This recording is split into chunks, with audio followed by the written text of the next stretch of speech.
Ang nilalaman ng ating video.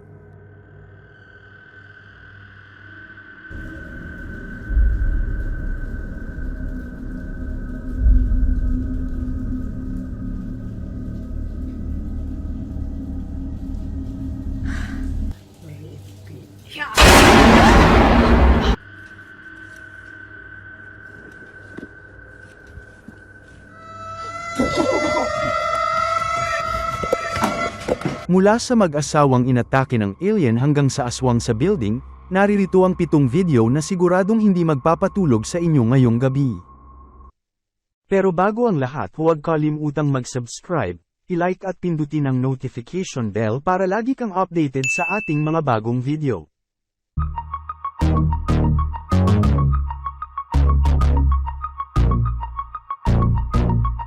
Ang video namang ito ay nagmula sa TikTok. Ang video ay pinamagatang horror encounter, na kung saan, habang ang mag-asawa ay pumutol ng mga kahoy sa loob ng kagubatan, ay bigla na lamang may nakakakilabot na mangyayaring hindi inaasahan.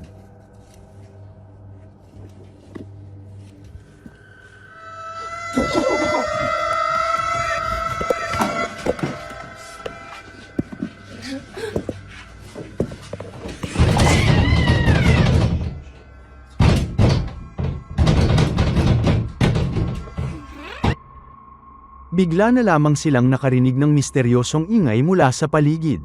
Agad naman silang pumasok sa pinakamalapit na kubo upang makaiwas sa pinagmumulan ng ingay. Tila ba ang misteryosong ingay ay nagmumula sa hindi malaman na nilalang na malapit lamang sa kanila. Handang umatake sa kanila anumang sandali. Subalit kahit na nagtago sila sa maliit na kubo, ay natagpuan pa rin sila ng kakaibang nilalang. Kinakalampag ang bawat dingding, hindi na nilang nagawa na lumabas o tumakas pa sa loob ng kubo. Ang video ay bigla na lamang naputol, kaya naman walang nakakaalam kung ano ang sumunod na nangyari. Marami ang nagtatanong kung sino o ano ang umatake sa kanila. Isa ba itong kakaibang nilalang o alien, at totoo ba ito? Dahil sa TikTok ito in-upload, hindi malaman kung ginawa ang video na ito para lamang sa views. Magpahanggang sa ngayon ay palaisipan pa rin kung totoo ba ito o isa lamang hoax. Ang television ay isa sa pinakamakapangyarihang communication medium, na sa isang iglap lamang ay mararating nito ang napakalawak na manunood lalo na at may gusto kang ipakalat na balita o impormasyon. Subalit minsan, ay may madilim din itong naidudulot na hindi natin inaasahan. Kagaya na lamang ng nangyari sa isang television show na inilunsad noong July 7, 2012. Si dicen la verdad hasta el final, podrían ganar 50,000 soles. Ang unang episode ng bagong Peruvian talk show ay pinangungunahan ng television host na si Beto Ortiz. Ang bagong talk show ay may pamagat na El Valor de la Verdad, na ang ibig sabihin sa salitang English ay The Value of Truth. Ang tema ng talk show ay simple lamang ngunit brutal. Ang mga kalahok ay sasalang sa isang polygraph habang tinatanong sila ng mga personal na katanungan. Habang nagsasabi at sumasagot sila ng tama at totoo, mas lalong lumalaki ang kanilang papremyong pera sa bawat round. Subalit habang tumatagal, ang mga katanungan ay mas lalong nagiging personal at hindi na nagiging komportable para sa mga kalahok. At kapag ang makina ay na-detect na nagsisinungaling ka, tapos na ang laban. Subalit mayroon pang ibang twist sa show na ito. Ang mga kalahok ay katabi nila ang mga pamilya o mahal nila sa buhay habang sinasagot nila ang bawat katanungan, mga katanungan na may kinalaman din sa kanilang mahal sa buhay. Ang show ay agad pumatok dahil sa pagiging mapangahas na katanungan. Mga sagot na sumusugat sa damdamin, at higit sa lahat, inaabangan ito ng mga manonood.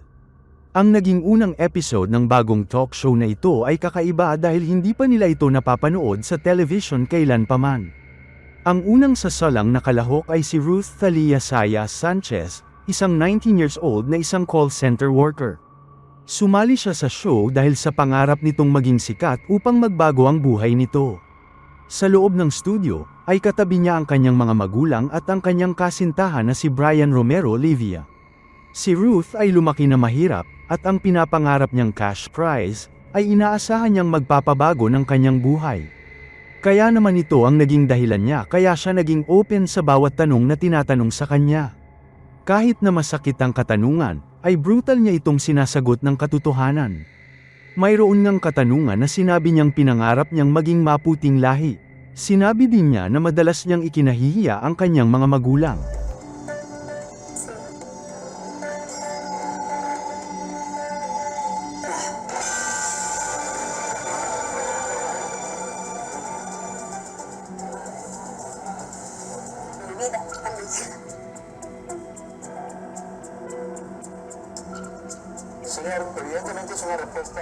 Habang sinasagot ang bawat katanungan na kaharap ang kanyang mga mahal sa buhay, ay lalong bumabaon ang mga sugat sa kanilang dibdib. Ang kanyang ina ay makikitang lumuluha na sa kanyang mga sinasagot, subalit hindi ito naging dahilan upang huminto siya. May isang katanungan pa nga na, "Are you only with your boyfriend until someone better comes along?" At sinagot niya ito ng, "Oo." Si Brian na nakaupo malapit lamang sa kanya, ay nanahimik lamang at walang kibo. Habang tumatagal, ang mga katanungan ay lalong tumitindi. Kalaunan din ay inamin ni Ruth na nagtatrabaho siya sa nightclub bilang isang stripper, at walang nakakaalam noon na sino man sa kanyang pamilya. Ang kanyang mga magulang ay nanahimik na lamang. Si Brian naman ay makikitang wasak na wasak ang kalooban. At dumating na nga ang pinakahuling katanungan, ang pinakamalalang katanungan sa lahat. Have you accepted money in exchange for sex? Huminga siya ng malalim at sinagot niya ito ng, "Oo." Me retiro. Se retira. Me retiro.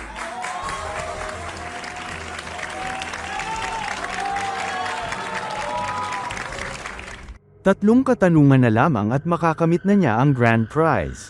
Subalit itinigil na ang show. Ang mga pangyayari sa paligid ay napalitan ng tensyon. Maraming mga viewers ang humanga kay Ruth dahil sa pagiging totoo nito. Ang iba naman ay tinuligsa siya dahil sa kahihiyang sinapit ng kanyang pamilya, lalo na ang kanyang kasintahan na si Brian, na napahiya sa harap ng national television. Dahil dito ang show ay agad sumikat, pumatok at inaabangan, at diretsyong ipinalabas sa loob ng 12 linggo. Si Ruth naman ay agad sumikat. Sa katunayan palagi na siyang lumalabas at ini-interview sa mga news program at mga talk shows. Sa pagkakataong ito, ay nakuha niya ang kanyang gusto, pera, kasikatan at bagong buhay. Nakatanggap siya ng mahigit 15,000 souls o katumbas ng mahigit $5,800 ng panahon na yun. Sa panahon din yun, ang lahat ay naging maayos para sa kanya, ngunit pansamantala lamang pala ang lahat. Subalit bigla na lamang siyang nawala na parang bula. Hindi na siya makontak sa kanyang cellphone. Hindi na siya nakakarating sa kanyang mga appointments. At ang kanyang bahay ay wala na ring tao sa loob ng ilang araw. Lumipas ang 10 araw, ay hindi pa rin siya nakikita o nagpaparamdam lamang. Ang buong komunidad ay naglungsad ng paghahanap sa kanya. Ang kanyang mga magulang at si Brian ay pinangunahan ang paghahanap. Subalit kalaunan ay may nadiskubre ang mga awtoridad. Ang katawan ni Ruth ay natagpuan sa isang mababaw na hukay. Namatay siya dahil sa asphyxiation. Isang malinaw na ebidensya ng murder, at iisa lamang ang malinaw na salarin. Bago siya mawala, si Ruth ay lumabas pa sa isang TV program. Tila halatang matamlay siya, malayo ang iniisip. Ikinwento niya rin kung papaanong nagtapos ang kanyang relasyon kay Brian, marahil dahil na rin sa nangyari sa talk show na The Value of Truth. Inimbitahan si Brian ng mga pulis upang tanungin at imbestigahan. Sa kabutihang palad ay umamin naman siya sa krimen na ginawa. Sinabi niya na nagawa niya yun dahil sa kahihiyang tinanggap matapos umamin si Ruth sa harap ng national television. Sinabi niya rin na dapat lamang na mapunta sa kanya ang ilang parte ng napanalunan ni Ruth na pera. Pumunta si Brian sa bahay ni Ruth at pinainom ito ng sleeping pills. Habang walang malay, ay isinagawa niya ang pagkitil ng buhay ni Ruth. Ibinaon niya ang katawan nito upang walang makaalam ng krimen na kanyang ginawa. Kalaunan ay hinatulan siyang guilty at sinintensyahan ng life imprisonment. Bagamat nauwi sa isang malagim na krimen ang kinalabasan ng unang episode ng programang, The Value of Truth, ay naging popular pa ito ng halos ilang taon. Subalit wala pa rin makakapantay sa una nitong episode. Isang programa na naging sanhi ng iba't ibang scandals, mga katanungan na hindi ninanais ni Newman. At naging sanhi din ito ng isa sa pinakamalagim na trahedya sa kasaysayan ng television. Ang isa naman sa pinakamadamdaming trahedya na nakuhanan ng kamera sa telebisyon ay ang istorya ni Shannon Stone.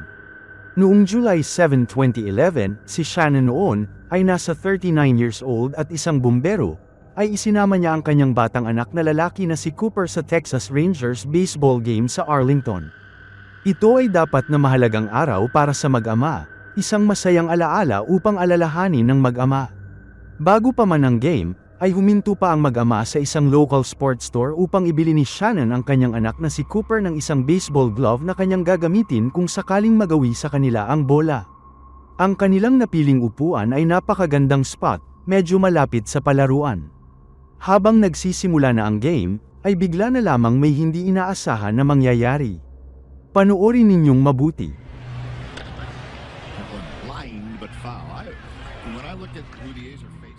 Isang foul ball ang gumawi sa kanilang direction. Ang Ranger outfield na si Josh Hamilton ay kinuha ang bola, subalit sa halip na ibalik ito sa dugout, ay nakita niya ang mag-ama sa crowd. Nagdesisyon siyang ibigay ang bola bilang regalo sa bata, at inihagis ang bola sa kanila. Subalit ang paghagis ay tila ba kinapos. Pinilit ni Shannon na maabot ang bola kahit na nasa may railing na si Shannon, maabot lamang ang bola. Subalit sa hindi inaasahang dahilan, ay nawalan siya ng balanse. Noong una, hindi napansin ng ibang audience ang nangyari, tila ba pangkaraniwan lamang ang nangyari para sa lahat. Ang pitcher ay naghahanda na para sa pagpapatuloy ng laban. Subalit makalipas lamang ang ilang sandali, ang crowd ay nagsimula ng magkagulo.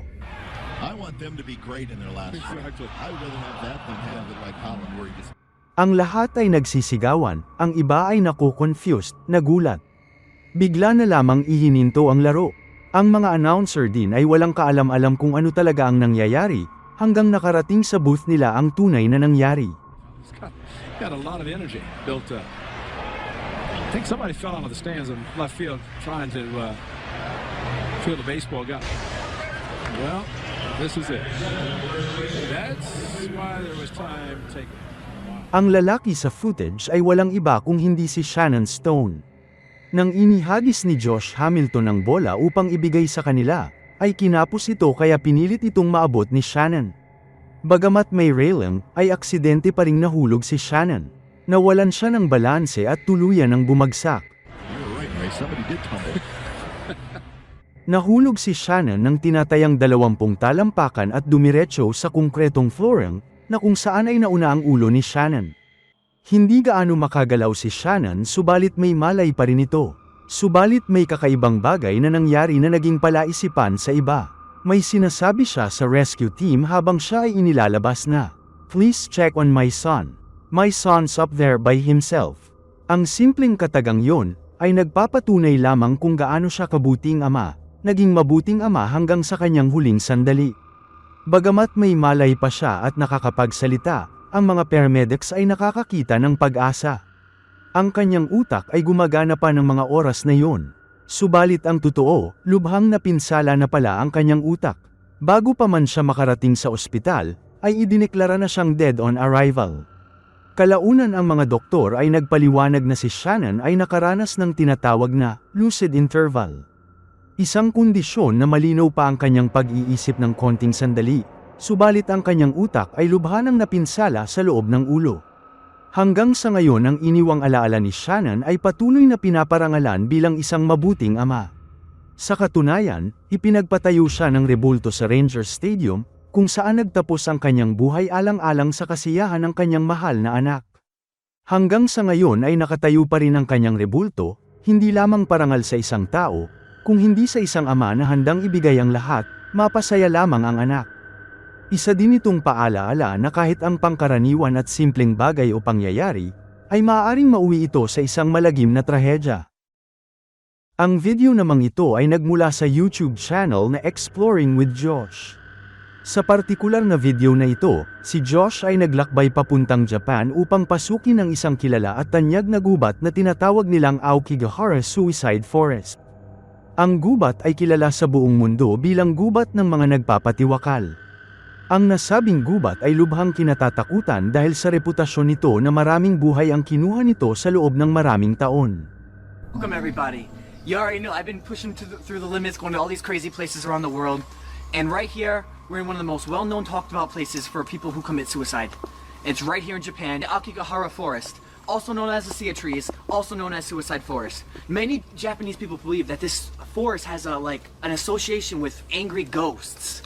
There's been bodies being reported here since 1978. There's been bodies being reported every year from 1978 to 1988. About 30 bodies or so. But in 2003, it's been rising up. They've been finding more bodies every year being reported here, over 105. And it kept rising over the years, to the point where by 2010, they were finding over 200 bodies every year here. By 2013, they stopped reporting all the bodies. They want no one to come here anymore, really. They look down upon this place. Many Japanese people who are locals will not come or show their face near here. Mostly just tourists going to find the caves. There's a wind cave, the ice cave, and there's a couple more.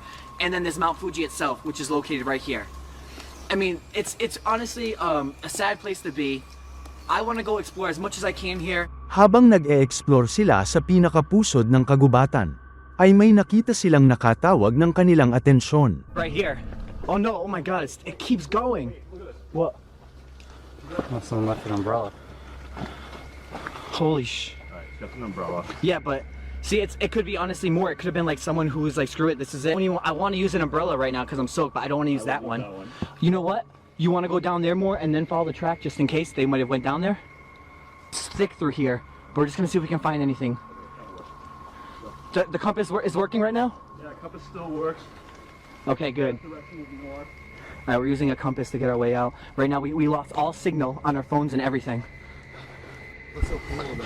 Yeah, what's weird about it is it's like all these underground random ass tunnels are all over the place. We're coming across some stuff now. We got some ribbons tied to the trees. We got a green one right there and a blue one. Let's make sure there's like, if there's anyone in there, let's make sure they're okay. Oh yeah, their campsite. We're gonna go check out the campsite right now. It's the same ribbon that we found from the pathway led all the way in here to the campsite. This place is no joke. I'm already feeling like so weird here. Like I'm getting these airy, dark vibes. Like I can like, yeah, like I can, ooh, like I can feel it inside me. It's like unexplainable. I can't really explain it, but it's no joke. What happened? What must have happened was like the guy, whoever it was, with the ribbon must have just been pacing himself around, just thinking if he actually wanted to do it or not. But here's all I found.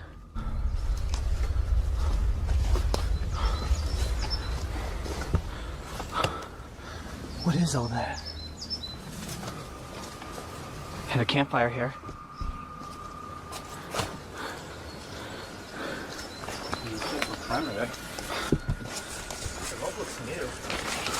Yeah, there's no one here anymore. They either been found, or they turned back, or they're still in the forest, just around.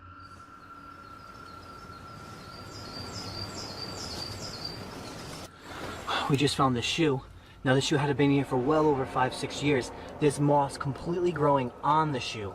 It looked like it morphed onto it. Whoa, dude, a backpack. This backpack's brand new. I know. I think that's an umbrella over there. We've been finding tons of umbrellas, tents, pretty much everything you would actually expect to find here. The backpack looks brand new, but also this umbrella right next to it looks brand new too. Which means, I don't know, I'm just gonna start searching the area. Isang abandonadong campsite ang kanilang nakita. Ang paligid ay nakakakilabot. Ang mga tent, gear at mga personal na kagamitan ay naiwang nakatiwangwang, hindi na muling binalikan pa ng mga may-ari. Hindi naman nila alam kung sadyang iniwan ito o di kaya ay may nangyaring masama sa mga ito. Naging palaisipan sa kanila kung bakit nila iniwan ito ng ganun na lamang. Iniwan at tumakbo ba sila dahil may panganib na dumating? Kayo na ang baalang humusga. Si Michael at Brian ng YouTube channel na The Proper People ay nag-upload ng isang video na may pamagat na Exploring Abandoned Mental Hospital. Ang mental asylum ay kilala bilang Westboro State Hospital na matatagpuan sa Westboro, Massachusetts. Sa pagpasok ng dalawang magkaibigan sa loob ng building, ay agad nilang napansin ang hindi magandang kalagayan at nabubulok na mga bahagi ng gusali, kagaya na lamang ng mga walls, ceiling at ang paligid ay nababalutan ng itim na molds at ang asbestos ay laganap din sa iba pang parte ng building. Mabuti na lamang at laging handa ang dalawang explorer na ito. May dala silang respirators upang hindi sila ma-expose sa anumang toxic na kemikal na maaari nilang mahawakan at malanghap. Habang nag-e-explore ang dalawa ay isinuot nila ang kanilang respirators. Sa mga unang minuto nila ng pag-e-explore, ay wala silang nakita na anumang kakaiba. Maliban na lamang sa mga furniture, mga medical equipment na naiwan sa loob ng building. Ang dalawa ay porsigido sa anumang madidiskubre nila. Kaya naman hinalughog nila ang buong first floor. Subalit nang mapunta sila sa isang room, dito ay bigla na lamang may nakita silang kanilang ikinapangamba. Panoorin ninyong mabuti. You see this? A sorry game piece. Wow. Look at this.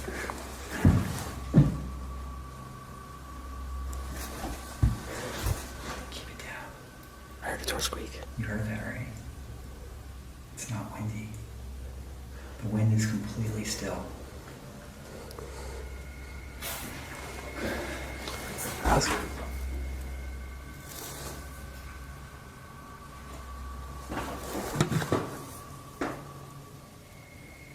Someone here. There's no window. These are creepy stairs.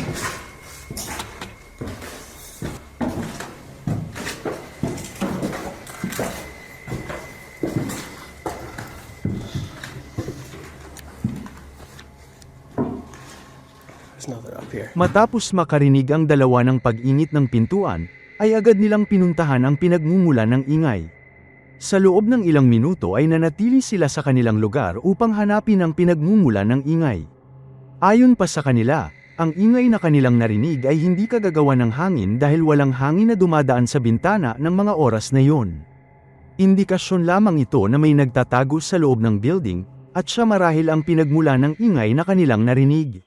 Subalit sa kanilang paghahanap ay wala naman silang nakita. Dahil sa hindi sigurado kung sa isang tao, o maaaring nilalang nga ang pinagmumula ng ingay, ay minabuti na lamang nilang lisanin ang lugar at bumaba sa basement. Sa kanilang pagbaba, ay pinasok nila ang isang tunnel. Wala silang nakita o narinig man lamang nang sila ay pumasok sa tunnel.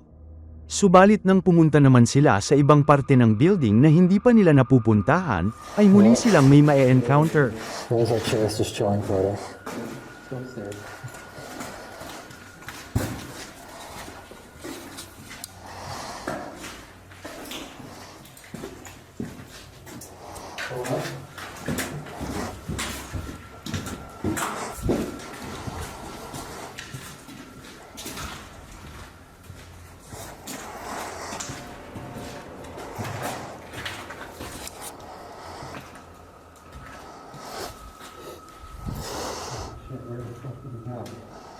You saw him?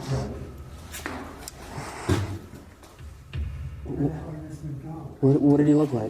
I just saw his back. Was he like saying, He went right there, he was gone. alright, let him go. What? Let him go, we're not following him. He can do whatever he wants.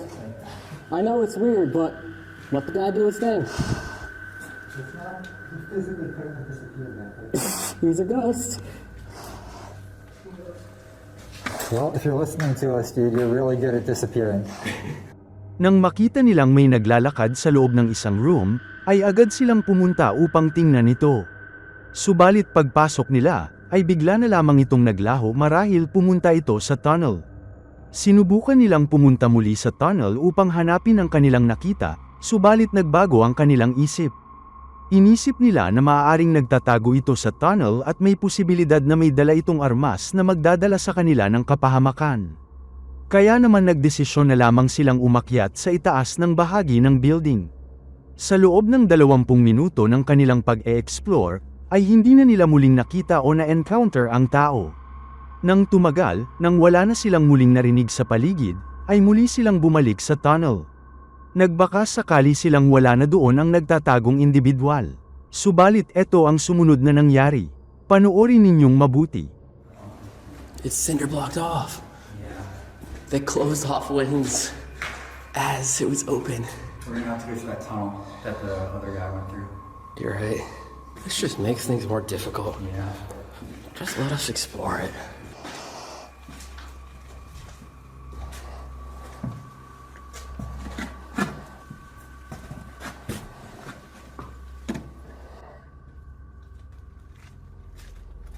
Whoa.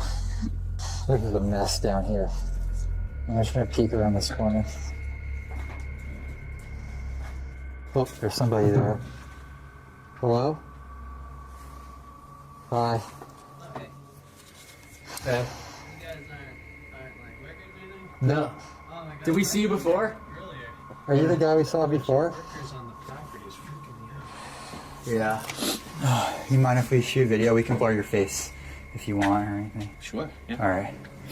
Yeah. So he was the guy we saw before. Dude, you are good at disappearing, man. Gotta Holy be sometimes, shit. Did you right? like sprint down the tunnel? Yeah, I went or right down the something? tunnel, hidden in the debris, and Oh my gosh. I'm a squirrely. Yeah, honestly. dude, like from the time I saw you, the time I went over there to look, Yeah. I was like, where could this guy have gone that fast? All right. Thanks. Yeah. See ya. He's a nice guy. So that was the guy who disappeared on us before. That's a crazy guy. Yeah. Mabuti na lamang na ang kanilang nakita ay kagaya lamang pala nilang explorer. Habang nakikipag-usap sa explorer, dito nila natuklasan na siya rin pala ang tao na tumatakbo na kanilang nakita sa loob ng tunnel. Ayon sa lalaki, inisip niya na ang dalawa ay maaaring gwardya na hinahanap siya, kaya naman nagtago siya agad upang hindi makita. Matapos ang pag-uusap at nalaman na hindi pala panganib ang isa't isa, ay nagpatuloy sila sa pag-e-explore sa loob ng abandonadong ospital. Isang lalaki na nakahiga sa kanyang kama habang kinukuhanan niya ang isang eksena na tila ba nakikita lamang ito sa isang bangungot.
Isang malaking cobra ang gumagapang sa kanyang paanan.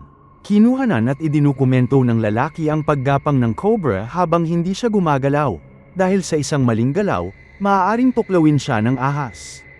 Ito ay isang paalaala rin na kahit na nasa loob tayo ng bahay, ay maaaring maka-encounter tayo ng mga wild na hayop.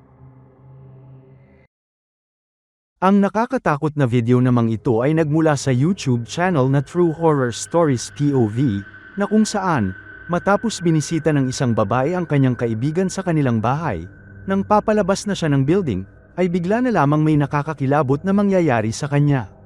Isang aparisyon ng kakaibang nilalang ang bigla na lamang nagpakita sa kanya.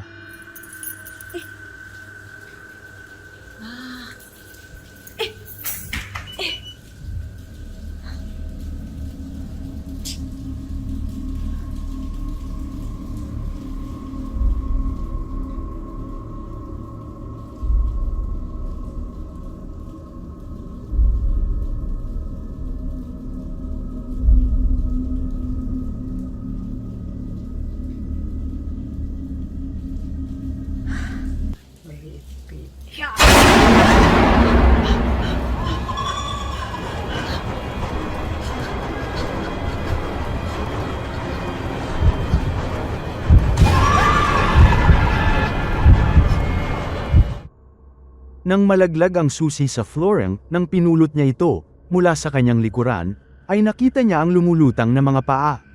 Dala ng kanyang matinding takot, ay agad siyang tumakbo papalabas ng building. Habang tumatakbo, ay eto naman ang sumunod na nangyari. Panoorin ninyong mabuti.